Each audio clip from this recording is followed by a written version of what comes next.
LegalizeFreedom.com. Why are we here?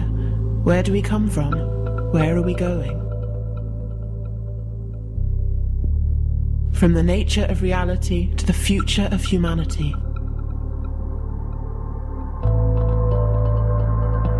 Beyond politics, poverty and war. LegalizeFreedom.com.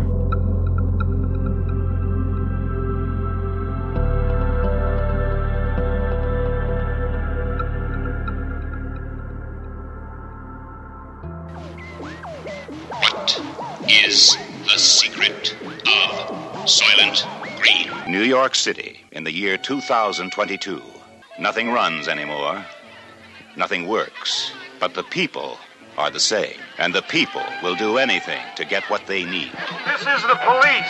What they need most is Soylent Green. The supply of Soylent Green has been exhausted. What is the secret of Soylent Green? You will find out why Soylent Green means life. You will find out why Soylent Green means death. We've got to stop them. What is the secret of Soylent Green? Please. Nature, wounded, diseased, and enraged, took revenge on her murderers. She cut off their food supply and then waited while they consumed each other. A family runs for its life from a deadly virus that threatens to swallow up the earth. Martial law. But there's no room to run. Following the outbreak of There's no place to hide. there is some danger that No blade of grass. No room to run. No place to hide. No blade of grass. Greetings and welcome once again to LegalizeFreedom.com. I'm your host Greg Moffat, and today we present part 2 of our interview with Thomas Sheridan, discussing hauntology and cult pop culture of the past. The interview resumes as we consider Quatermass and the Pit, a 1967 British science fiction horror film about the discovery of a mysterious object buried at the site of an extension to the London Underground railway system. We go back to Quatermass again briefly. If you remember, I don't know which film it was, but there was the film connecting with the Martians. Do you remember that? And the ancient memories, species memories on Earth. Basically, Martians had been on Earth. Quatermass and the Pit. I did an analysis of that film recently on Beyond 313. Yeah, fantastic. That was like one of those things you see as a kid that blows your mind away as well. Again, that plays in things that became popular later on. The idea that human beings were somehow genetically altered in the past. That didn't come along much later till Zachariah Sitchin and people like that. Mm-hmm. That was in that film. That film, it looks fantastic. It's just beautifully shot. It's the soft warm tones of the film that they used back then. Some tremendous acting inside it as well. That's when Quatermass was battling with the military for moral superiority rather than the society itself.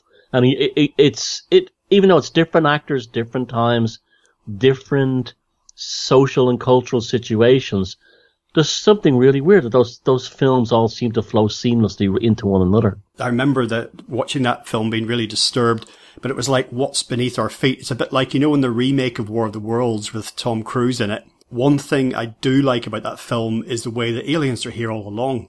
They're down below, you know, and when the time comes, they pop, Yeah, like John Carpenter's The Thing. Exactly. Yeah, I'd forgotten about that. Or not forgotten, but I didn't connect the two. And the other thing I got from the Quatermass take on this Martian connection was that of cosmic time, that we tend to think we go back as far as we can in history and we get back into the Stone Age somewhere and then it all goes dark. And it's, nothing significant happened prior to that, just, woolly mammoths and hunter-gatherers and everything else. But things like Quatermass and Sapphire and Steel, for me, they opened my consciousness to cosmic time of billions of years. And very little science fiction does this. Before us, after us, time scales that we can't even process. But, this was a bit like the same function that, von Däniken performed. It was just expansive, to the point where I can honestly say things like Quatermass and things like Sapphire and Steel, they changed my life. And that's not meant to be a glib comment to say, oh yeah, these are things. I've got the DVD box set, watch it from time to time. I mean, I went on my course altered because of these things. Oh, I totally agree. And mentioning in Quatermass and the Pit, do you remember how the superior man, the Ubermensch or whatever that was developed, they were attacking the other ones through telekinesis and ESP, which was very similar to the children in Village of the Damned. Mm-hmm. There was a kind of a hive mind. So this was almost a neuroses of the idea of like a society must be composed of individuals rather than people who all think the same, because eventually the ones who all think the same will destroy the ones who don't. And these are powerful things back in those days. And I remember that wasn't long after World War II and things like that. Very, very deep. But yeah, I'll give you an example of things that changed my life. It was being a little kid, and I think it was at midnight on BBC Two, they would show 2 horror films in a row on a Saturday night, and they were nearly always 2 Hammer films. Now that, I'll be eternally grateful for that, because that, it went into your dreams, it went into your subconscious mind, and again, it brought up this sense of like this otherworldly sense of being, that you were not just a kid in a world where you had TV game shows and football and sports and horrible things on the news, that there was something richer. There was a richer experience to existence. And they absolutely, I think, shows like this and people like us are talking to one another as a direct result of these things.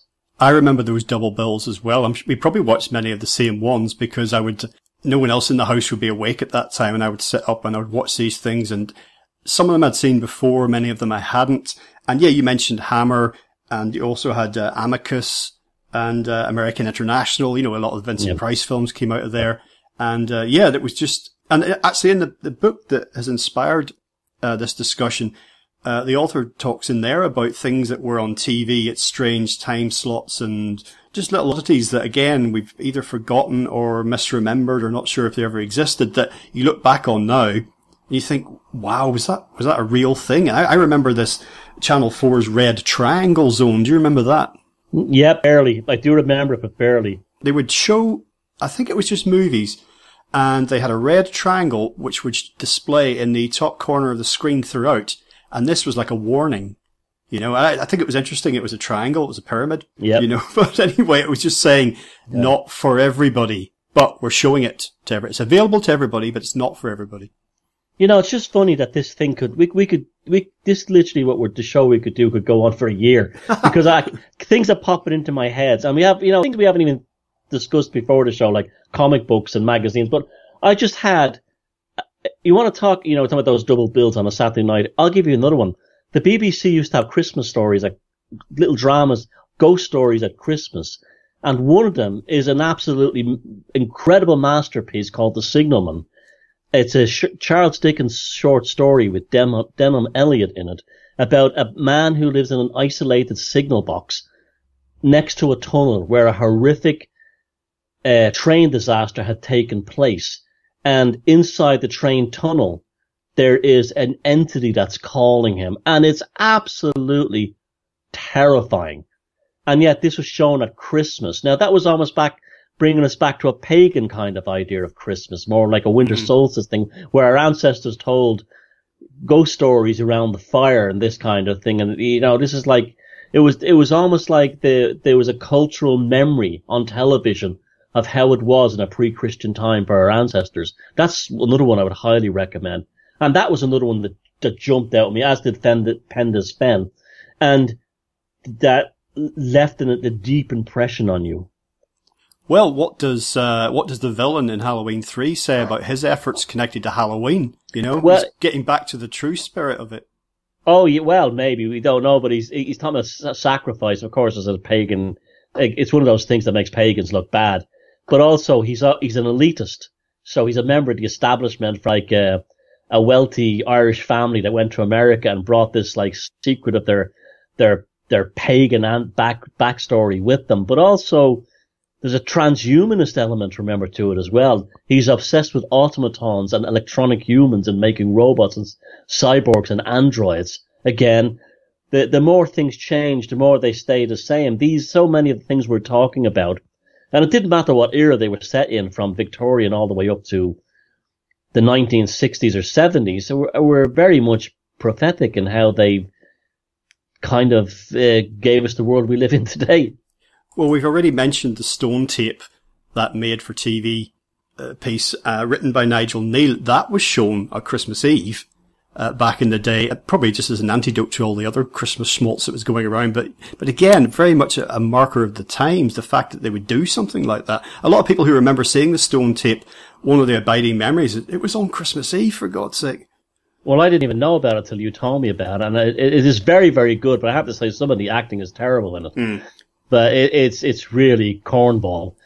But aside from that, it's definitely worth watching, because the underlying idea of using technology to bring these psychometric ghosts from the past out of the stones of an old building is just fantastic.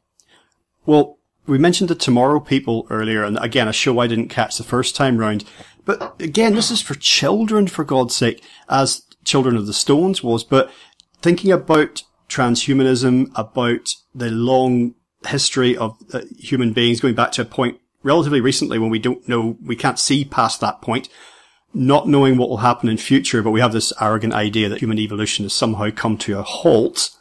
But in the Tomorrow People, if you look at the basic description of the show, and this also resonates with some of the dimensions of Quatermass, was that Tomorrow People concerns, and this is someone else's description now, the emergence of the next stage of human evolution, Homo novus, known colloquially as the Tomorrow People. Born to human parents, an apparently normal child might at some point between childhood and late adolescence experience a process called breaking out and develop special paranormal abilities. These abilities included psionic powers such as telepathy, telekinesis, and teleportation. However, their psychological makeup prevents them from intentionally killing others. And does that sound like a description of a children's TV show to you? No, and it also plays on the idea of children of the damned, the children in Village of the Damned. But they're not evil. They're working for the benefit of mankind. I know, like how did you even get to the producers sit down with the TV station directors and say to them, look, this is the idea behind it. And they went, yeah, great, here's a bag of money. But that's what happened. That's exactly what happened. You know, one thing I remember about the Tomorrow People more than anything else, and it's important in the context of these shows in the 70s. If you've got a fantastic intro to a show, and that, my God, did that have a fantastic intro with the graphic design, the elements moving, the images, and also the music, just like Children of the Stone, just like Doctor Who, the same thing. The Doctor Who and, say, Tom Baker was Doctor Who, or John Pertwee. If you've got that right, you'll hook them. You will hook them. But in in the Tomorrow People, what I always remember is a character called Tyzo. And Tyzo was a gypsy. And he was considered to have a gift that was considered evil by his people. Although, and I found it interesting because the idea of gypsies having second sight is a kind of a common stereotype, or having these powers.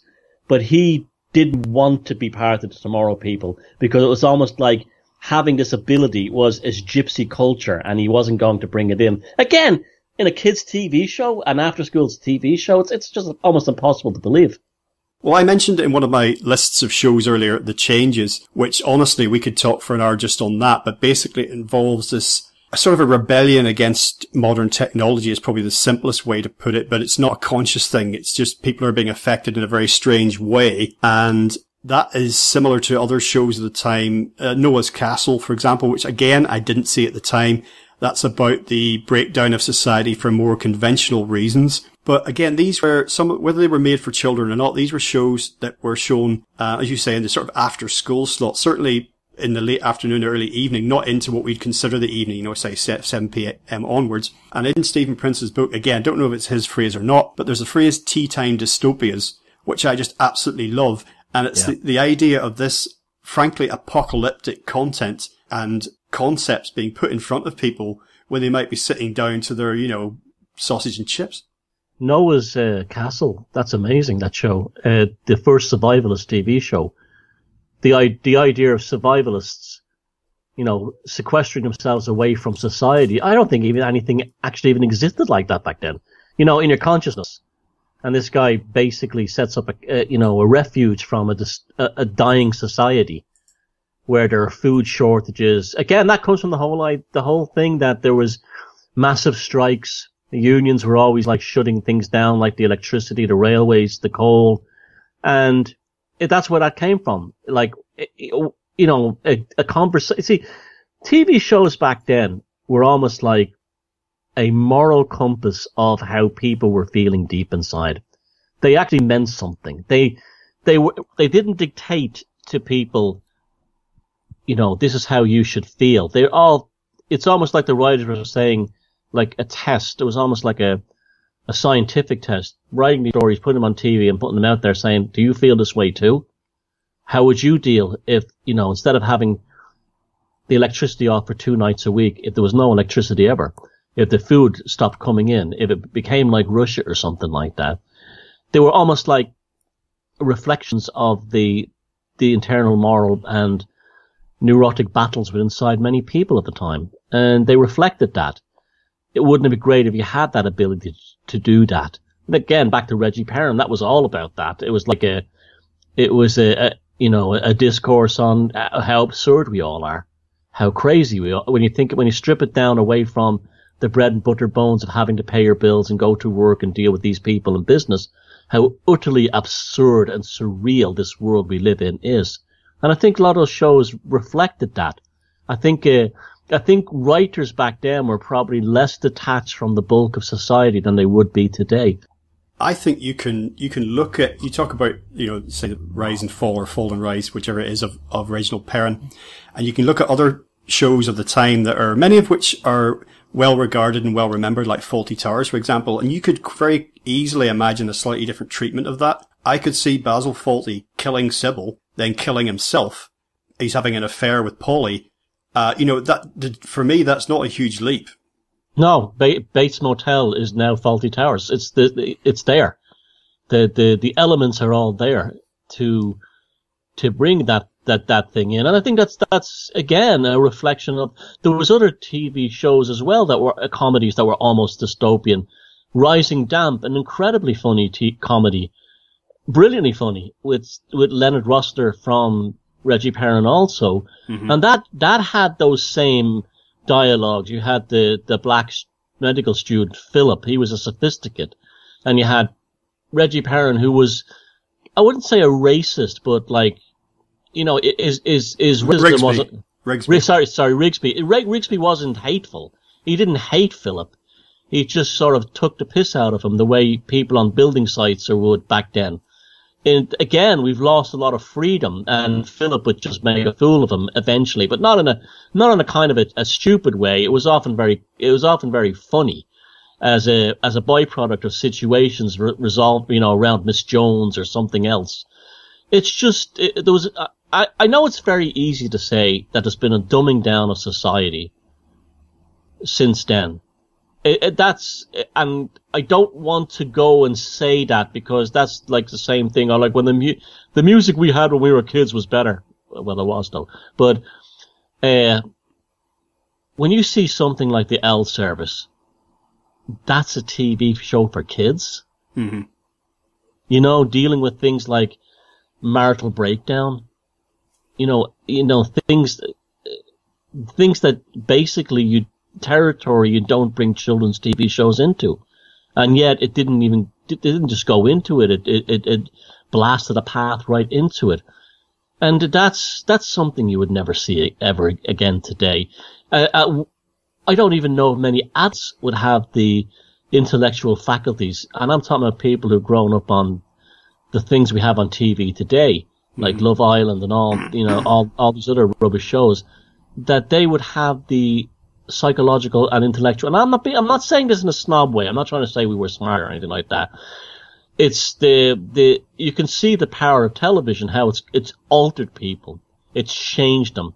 I think you'd probably have to look at something like computer games today to see the present generation of the generation we were, because TV and movies certainly don't seem to be providing it that much. And that's the thing that amazes me the most. As like you said, for the brief behind the Tomorrow People, or even The Prisoner, you know, how Patrick McGowan went into the office at ITC and sold that and said it's going to cost a lot of money, and the guy wrote him a check right there and then. That's exactly what happened. Again, it just goes to show that we haven't only lost our political and much of our cultural freedom since those days, but also our freedom to look beyond the norm. That's definitely been curtailed. As briefly, just as far as Philip in Rising Damp is concerned, his relationship with Rigsby, well, Rigsby, so obviously he wouldn't admit it, but he's just desperately envious because Philip is young and handsome and intelligent and charismatic, and it's just everything that Rigsby isn't. But it's also, he kind of loves him in a way too. He's kind of like he sees him as a kind of a son almost. And you see with his friend Alan, his roommate, the other guy with the long hair, there's elements that Rigsby almost seems like he worries about them at times. He'd say to him, you know, I can, like, things like, well, if you got a problem, like one time thought that Alan had got a girl pregnant. And he goes, I'm not just your landlord, I'm your father. You should have come to me. There's an absolutely hilarious monologue where he describes Alan's failure to buy a condom at the chemist. And it's just outstandingly funny. But yeah, you also see that Rigsby wasn't a one-dimensional bigot or, you know, oafish moron. There was actually a person in there that did, at some level, actually care for Philip. Oh yeah, Rigsby's just a character that just had so many disappointments and failures, and he's just kind of worn out, isn't he? He's not evil, but he's just burnt out. You know, he's just, in many ways, like Basil Fawlty. He's just at the end of his tether. You know, and it's just, yeah. If Manuel left Fawlty Towers and Philip left Rising Damp, the apartment building, both Basil Fawlty and Rigsby would cry. Yeah. And also Rigsby and Fawlty are men kind of out of time in some ways. You know, I've said it before when I've been watching Fawlty Towers and trying to breaking down the characters a bit more, you know, and looking at the depths of the characters, because, you know, they're not, even Sybil's not completely superficial as she appears to be. She's someone else who hasn't got what she wanted out of life, but I could definitely sit down in a pint with Basil Fawlty, the character, and have an okay conversation, because I know what he's interested in. He did classical music and golf, and he does like good food. It's just there isn't any of it in his hotel. I could talk to him about these things. It would be alright, you know. That's very true. Now we talked about, you know, our incredulity at these TV shows for children being produced and written in the way that they were, and how stark and unforgiving they appear these days. Let's look at some other shows that are clearly children's TV shows, but they too had great depth and layering to them. I'm thinking now of things that we mentioned off air, you know, Bagpuss, The Clangers, even something like The Wombles. And you drew my attention to Wanderly Wagon, which was an Irish show of the period made for kids. And you look back at, and I remember a lot of these growing up and loved them. But now I have a different appreciation of them looking back, I have to say. And I was very glad that they were part of my development.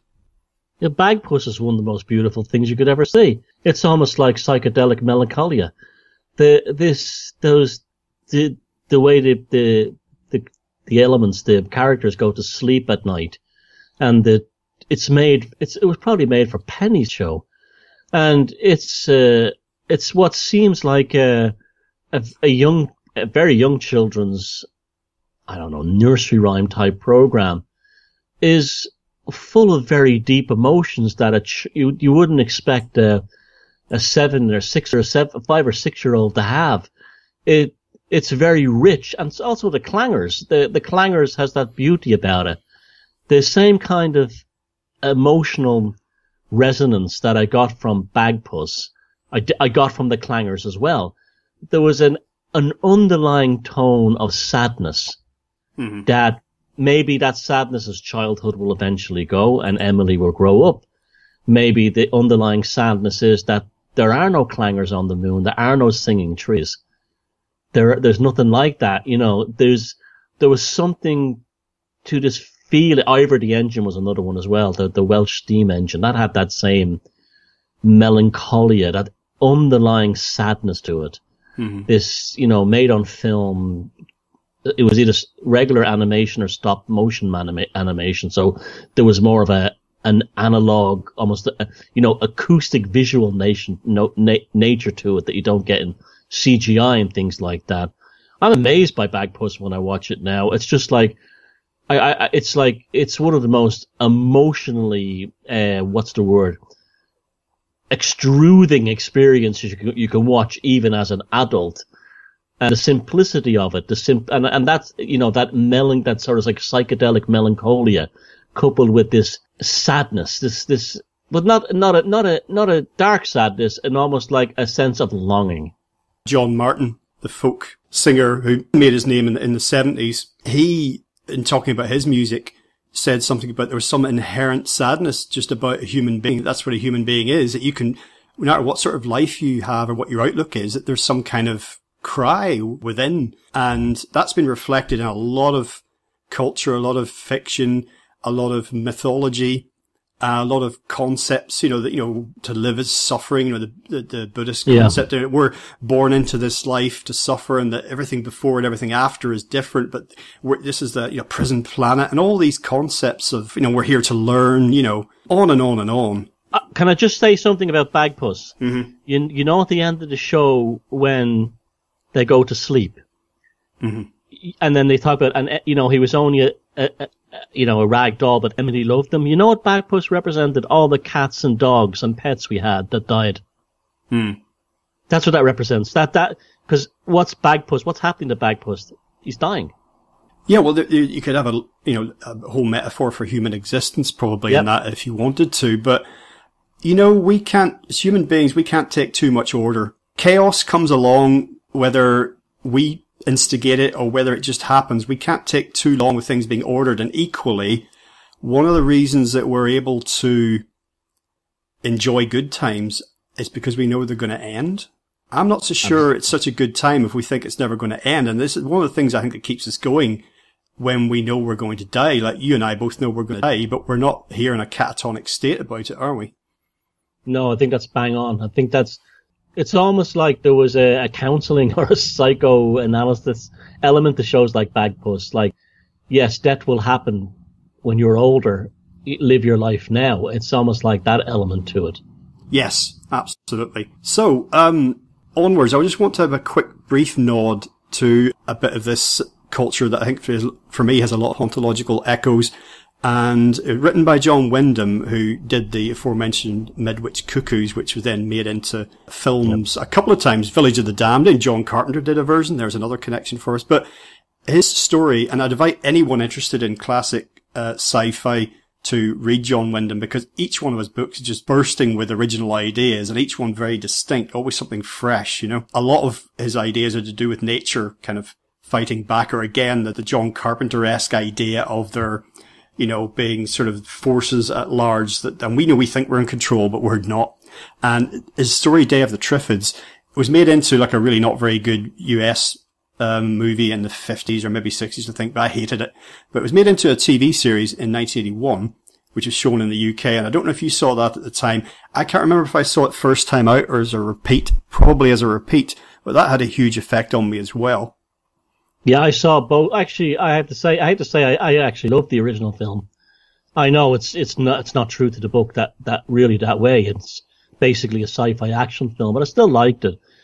The TV series, there was another one, Tripods, around the same period as well. There was something, again, this impending, again, we were living in the shadow of the atom bomb. And a lot of these things were the same kind of terrors and fears that were manifested in these programs, in these stories. I think, that's always what has differentiated British science fiction from American science fiction. American science fiction is often hopeful and idealistic. It's, the manifest destiny among the stars, where British science fiction is generally nihilistic, fatalistic, and, the future is walking into a forest where you don't know what's going to eat you. And that's what the Triffids was like to me. The idea of these plants taking over the world from space. And then the absolutely terrifying idea of the people being blinded and stuff like that, which it was very well done, I thought, in the original film, by these meteor showers. It's, and that was, I would say that the end of, the last version of that was 28 Days Later, that movie that came out in the late 90s. That was kind of the last hurrah, that kind of idea of society emptying out for some reason because of this pathological force of nature doing it. And you mentioned the John Wyndham novels. The Midwich Cuckoos is an amazing read. Mm-hmm. I mean, I would definitely recommend people go out and buy that right away, because it's an easy book to read, but it's so rich on so many levels. That's the beauty of them too. The TV versions and the movie versions were often different, but rarely rubbish. They were just almost like a different version of a song, and then you would read the book, and then it would open up at a whole new sphere. Well, one of the ideas in Day of the Triffids connects with our thing that we mentioned earlier about human evolution. That maybe we're not the be all and end all on the planet, and it could be, 1,000 years from now, it could be a planet of the Triffids, and that's it. They won out for the time being, in the same way that the dinosaurs, if they could think, maybe kind of thought they were, apex predators and all the rest, but they're gone. Not connected with anything we've been speaking about otherwise, but I've just finished reading a novel by Kurt Vonnegut called Galapagos, and that's just amazing.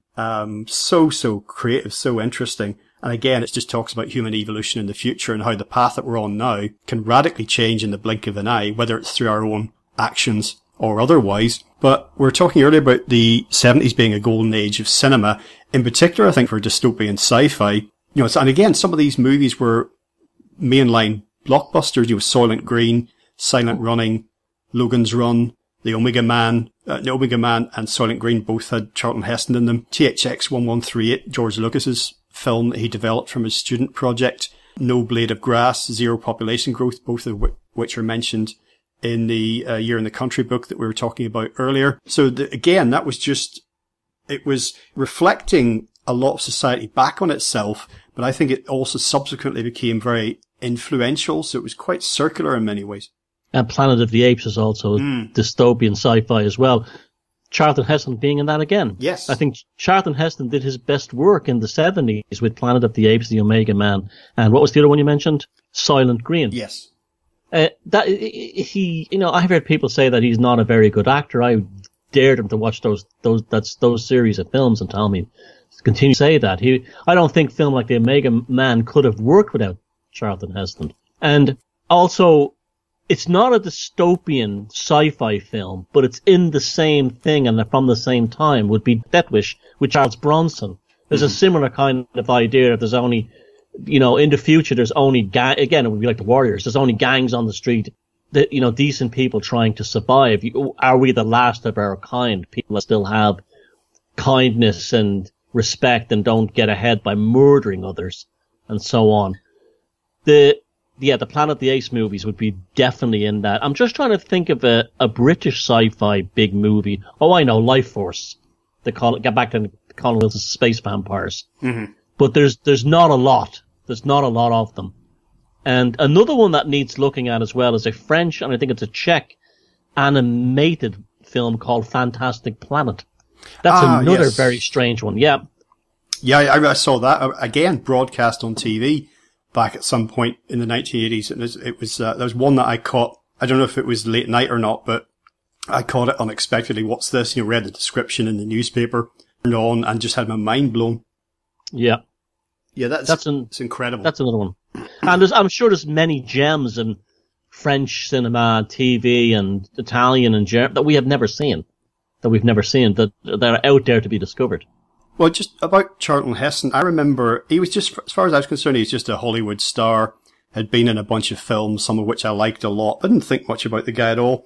I mainly knew him afterwards because of all the controversy for his, support of gun rights, from my old dead hands and all that business. Yeah. But I heard him it must have been just after he died, they played a Shakespearean monologue of him doing it on Radio 4, and it was all from memory. And it was just him. I can't remember what it was from, what play, but he did this colossal monologue, and it was just amazing listening to him. And I later saw interviews with him, and I thought he's sort of an educated, cultured, erudite guy. And I'm not saying this says nothing about gun rights or otherwise. It's talking about him. So I think he being associated with a lot of mainstream blockbusters and being an action kind of guy was probably pigeonholed a bit.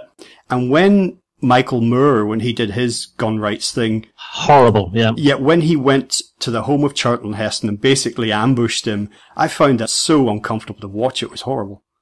Oh, it's disgusting the way he left the photograph of the child on his doorstep as if somehow Charlton Heston had been responsible for the murder of a kid in the ghetto in Detroit or wherever it took place. It was appalling.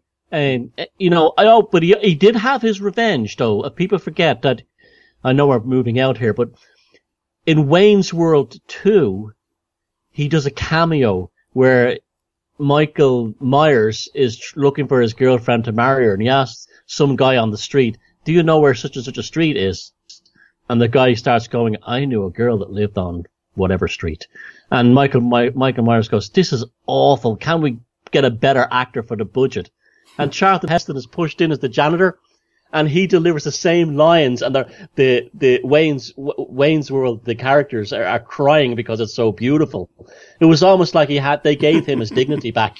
A very funny film, but a beautiful scene, actually.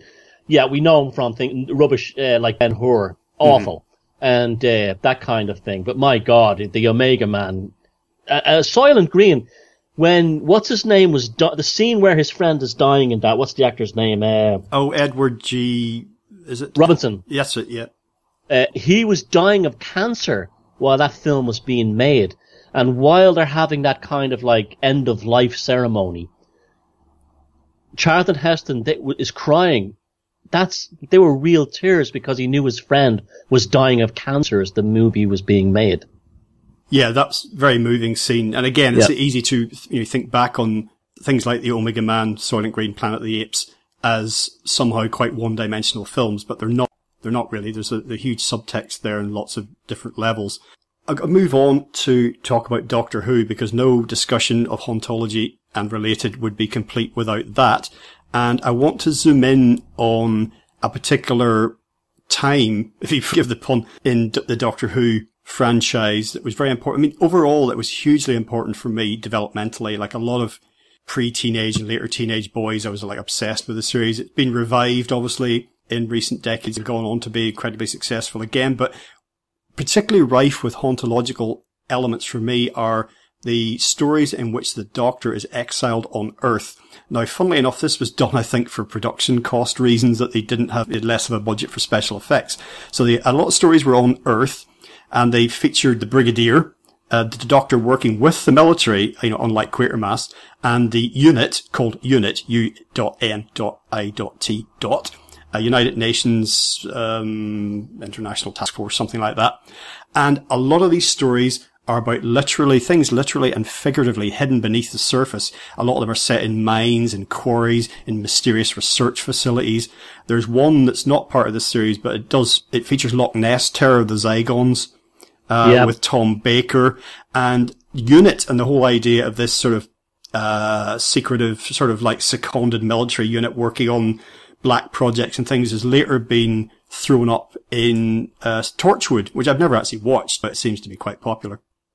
I love that period of Doctor Who, and I love the Brigadier Lethbridge Stewart, I think was his name. That's right. And I'm gonna make you laugh now. And this just shows how this hauntology thing moves way beyond even cinema and TV and books and writing. You know what he always reminded me of? Airfix plastic model kits of the era. I don't know why. I think it's because, at the same time as a kid, I was building these Airfix kits of military tanks, as well as sci-fi show kits. You remember like shows like UFO and things like that. He seemed to be an amalgamation of the two ideas in his character, like science fiction, military. And the guy who played him was called Nicholas Courtney. Fantastic actor, by the way.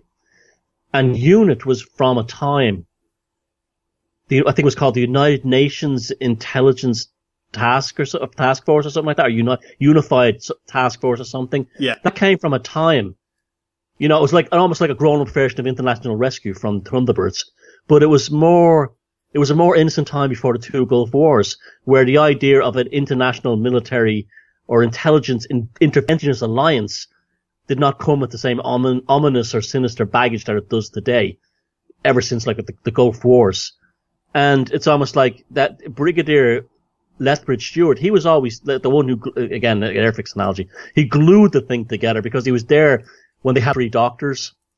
And that's that episode. And he was there, he was like between, I think it was Tom Baker, John Pertwee, and who was he had an Irish name, the guy who played the Doctor of the 60s that was in The Omen. I can't remember, striking man with dark jet black hair, dark. David Warner was the one that was in The Omen. No, but he was the priest of The Omen that was impaled by yes, not the, David Warner was the photographer. I can't forgive myself for forgetting the man's name, but he a tremendous actor as well. But, that, I remember like this is another thing too. These shows inspired creativity. I can remember getting cornflake boxes and trying to make a Cyberman. You know, I can remember very ingeniously, I might add, I made the spaceship from Land of the Giants from a little girl's plastic tea service. Oh, here we go again. And bent it around a piece of cardboard and drew the grills on the front.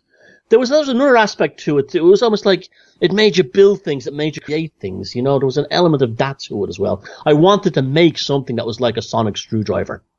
Oh, I remember getting my mum's squeezy bottle, and if people don't know what that is, it was a brand of washing up liquid. Getting her squeezy bottle and decanting it all into like a cup, because I wanted the empty bottle to make a space rocket out of, but I couldn't wait for her to go through it all. We couldn't generate enough washing up, and she was absolutely furious because obviously there's no easy way to get the squeezy of the mug into the sink. So, but I had to have that bottle, you know, I needed to have my space rocket, but like Elon Musk, I've got to get it now. Yeah, I know, that's where these shows were more than just something you watched and switched off, and they seep deeply into your consciousness at that time, because we didn't have a lot. People, you know, we had so less than what was available to anybody today, and you had to compensate by using your imagination to make or build something. Well, as I hinted at earlier, the Doctor Who Exile on Earth period was basically saying, well, look, there was all this bizarreness and strange goings on across the galaxy, but suddenly, now that he finds himself here on Earth, suddenly there's things, you know, weirdness popping up all over the place. And I think that ties in with the hauntological aspect of that hidden underbelly of things.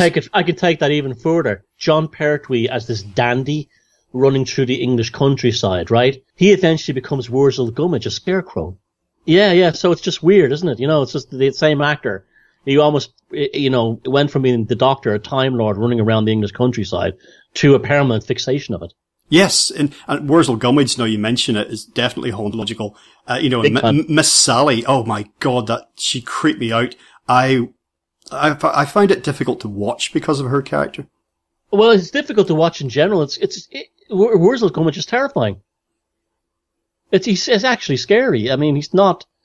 I know it's supposed to be a comedy, light-hearted show, but that show has a kind of a creepiness to it. It absolutely does, with him removing his head not being the least of it. You know. Yeah. Sticking with Doctor Who for a second, I connected that recently. I mean, it was always obvious and I didn't know about it in my own mind, but I was reminded of it, shall I say, recently, a connection between that and the series The Avengers, which is another thing that I absolutely loved. Subsequently, the New Avengers appeared. That was less popular with purists, but that was the show that was current when I was growing up, so that's the one that I saw first. But the connection with that and Doctor Who was to do with robots, essentially.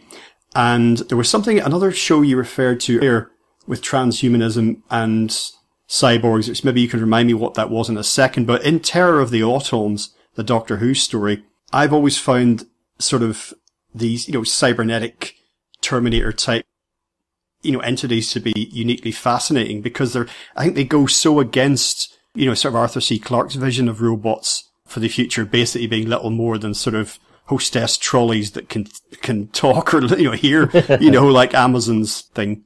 What's it called? Amazon's thing that you can hear you speak and it does various tasks around the house. Open the curtains, put the lights on, that sort of thing. But anyway, the Avengers, they had this recurring theme of cybernauts, and it only appears in about 3 Yep. storylines, I think, but it's recently come out as a DVD box set with all the cybernaut stuff in it.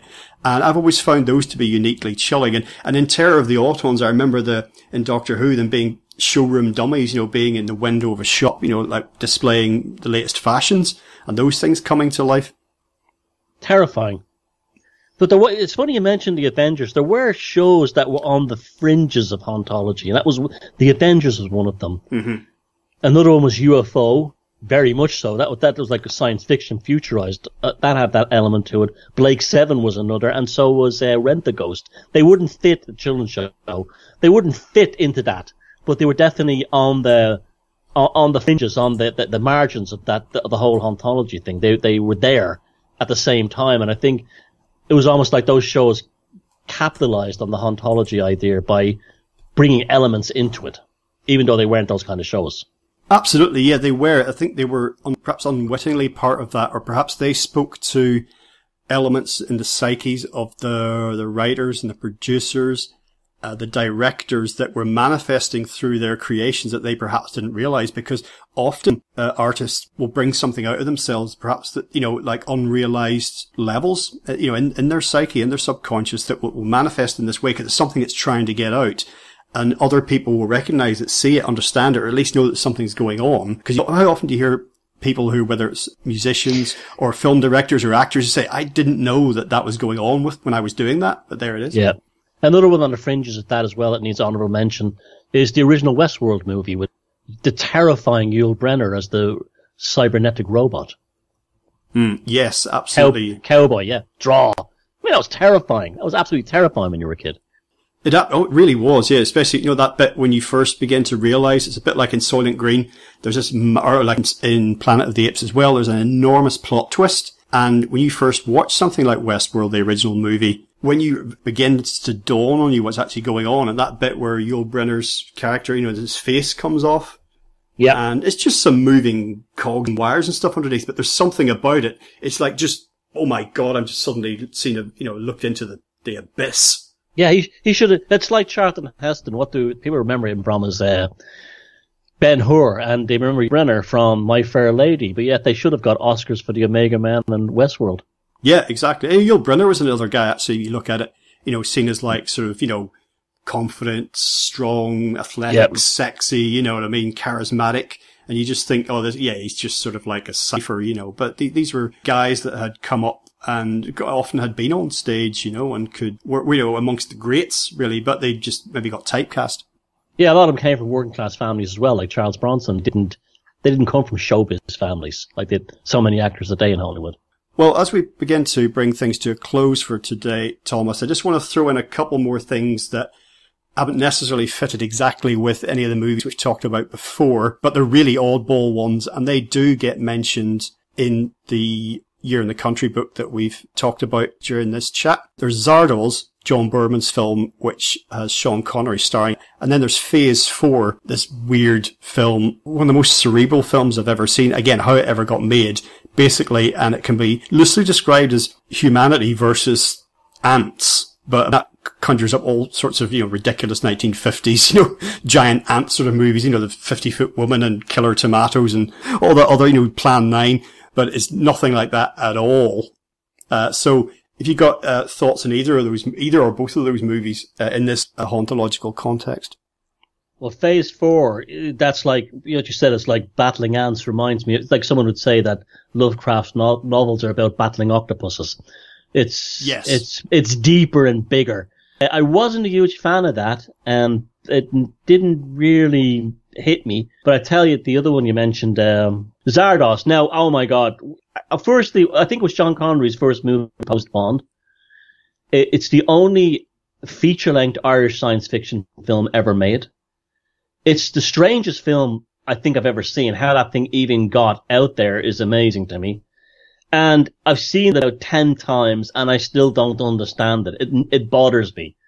It's one of those things. It's like, how dare you, not provide me with a realization of what I'm experiencing here? It was almost like, what are you? It's almost like, have a film where you have a character Who the hell is he? What did he represent? Or who the hell is she? What did she represent?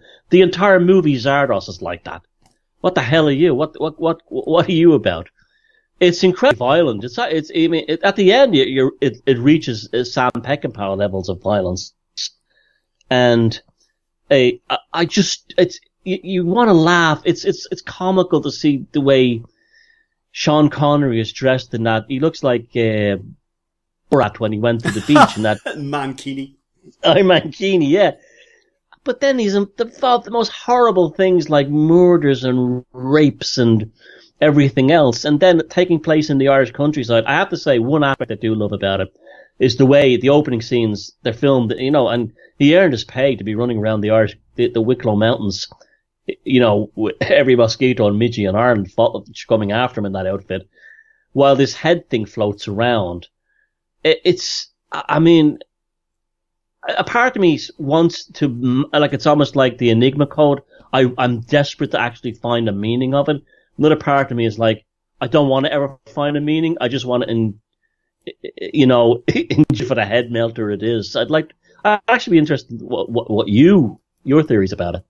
Well, there's a lot of kind of metaphorical stuff going on with Zardoz to do with different strata of society, but a lot of it makes a lot of sense in a contemporary context. You think of a movie like Elysium, for example, and we think of now the preponderance of gated communities and the wealth gap and north-south divides and global elites and greater shares of wealth going into smaller numbers of hands. You can read that into it on a very superficial level, but there's also about hidden knowledge, about Gnostic dimensions, secret societies, ancient knowledge that's been preserved by elites for their own benefit. But also you can see in it transhumanist ideas about, if you live forever, then what does life become? It becomes unbearable. And you have Sean Connery's character as representing sex and sweat and vitality and dirt and everything that this elite community that live in their protected zone, I can't remember exactly what it's called, run by this sort of semi-sentient computer thing called the Tabernacle, the font of all knowledge. They've given up. They might smell fragrant, but they're dead. They're dead inside, these people. And Sean Connery is like a penetrating organ into their world, into the womb of their world. And he brings violence, you can see, and that they're actually craving. These people have just had enough of this, and he represents everything that they have shut out and repressed. Yeah, so it works on so many different levels. I don't know what Berman was smoking, but he was indulged by the studio because he'd had a huge success with his film Deliverance, and he was more or less given a blank check. Say, okay, do one pet project, off you go, and this was it. Yeah, very good. I think that's the beauty of those kind of films, is that they are blank canvas you can paint your own story upon. Now, John Berman, you talk about some of the scenery that you see in Zardoz. Now, scenery and the landscape has always been very important to Berman as far as I can see it. I think I've read an analysis where it talks about that. Now, in Deliverance, of course, the landscape, the rural, once again, rural. I don't know if there's anything hauntological about Deliverance as such, but it's an incredibly powerful film. But the rural setting, the people that are there, the contrast, the clash, the violent, destructive, deadly clash between the city slickers and the country folk is written in very sharp, painful relief. And again, the landscape has a very central role in Deliverance, as it does for different reasons and in different ways in Zardoz. And there's another film, made-for-TV film, which John Berman, I think, was executive producer of, which again makes great use of the landscape. Also in Ireland, I might add. It's called The Hard Way. And to join yet more connections, stars Patrick McGoohan. And actually Lee Van Cleef, of all people, is in it as well. And that's about a hitman who's desperate to retire but is unable to. Anybody who's a fan of any of whether the director of those actors, or landscape as a player in a movie, if you can track that. It's available on YouTube. There is a DVD of it, but it's very hard to find. John Borman also made Excalibur, which was filmed in Ardmore Studios in Bray as well. So he utilised a lot of the same landscapes that were in Zardoz. Exactly. But don't you agree that it becomes, and in Excalibur as well, isn't the land, literally in the Arthurian context, the land, and, what's the secret of the Grail, the land and we are one, or the land is the king, and all the rest of it. It makes such powerful connections. And in that sense, you can see, as much as we've talked about the rural setting, the land as dark and dangerous and even malevolent, it's almost like, it's only because it's something that we've lost touch with. Yeah, I'd put Deliverance as probably one of the top 10 films ever made. It's an unmitigated masterpiece. And I've been in those places in the Appalachians in Georgia and camped there.